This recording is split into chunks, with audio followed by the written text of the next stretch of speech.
আমাদের সাথে পার্থক্যটা কোথায়? শেখ মুজিবুর রহমান বাকশাল কায়েম করেছিলেন, স্বাধীনতার পরে সব দল নিষিদ্ধ করেছেন, গণতন্ত্র হত্যার ধারা তার হাত দিয়ে এসছে।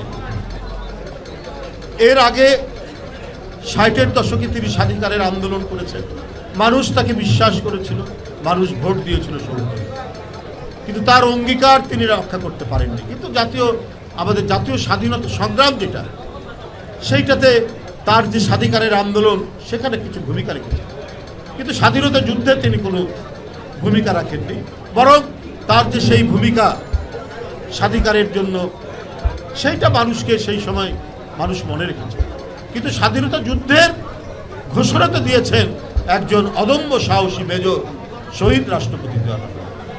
তারপর থেকে দেশ স্বাধীন হলো, আওয়ামী লীগ ক্ষমতায় আসলো, আমরা দেখেছি তাদের হাত দিয়ে হত্যা, গুম, খুন, আমরা দেখেছি রক্ষী বাহিনীর অত্যাচার, এগুলো সবই আছে। ৭৫-এর ১৫ই আগস্ট ঘটল, খন্দকার মোস্তাক বঙ্গভবন থেকে শেখ মুজিবের ছবি নামিয়ে দিয়েছে। জিয়াউর রহমান ৭ই নভেম্বরে সিপাহ জনতার ঐতিহাসিক বিপ্লবের মাধ্যমে রাষ্ট্র ক্ষমতার পাদপ্রদীপের আলোয় তিনি উদ্ভাসিত হলেন। শহীদ রাষ্ট্রপতি জিয়াউর রহমান কিন্তু শেখ মুজিবের ছবি বঙ্গভবনে তিনি আবার সেখানে পুনঃস্থাপন করলেন।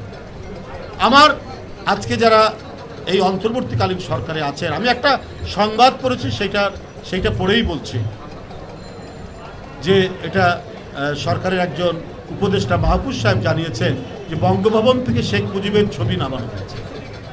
দেখুন, এটা করেছেন ঠিক আছে, কিন্তু সময় তো সবসময় একরকম যায় না। যার যতটুকু ইতিহাসে অবস্থান আছে সেটা থাক। আপনারা স্বাধীনতার পরে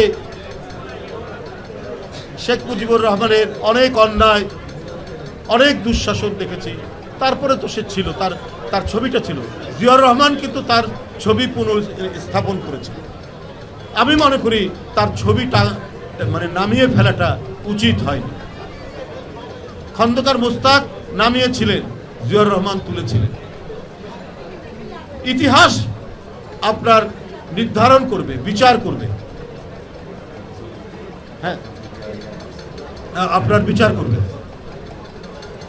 তো সেই বিচারের ভার থাকলো, জনগণ বিচার করবে। কিন্তু আমাদের জাতীয় জীবনের, জাতীয় ইতিহাসের আন্দোলনে যার যতটুকু অবদান সেটা স্বীকার করা হোক। আমরা আওয়ামী লীগের মতো সংকীর্ণ নই, আমরা ছোট মনের প্রচার দেব না। এই জন্যই বলছি শেখ মুজিবের ছবি নামানোটা উচিত হয়নি।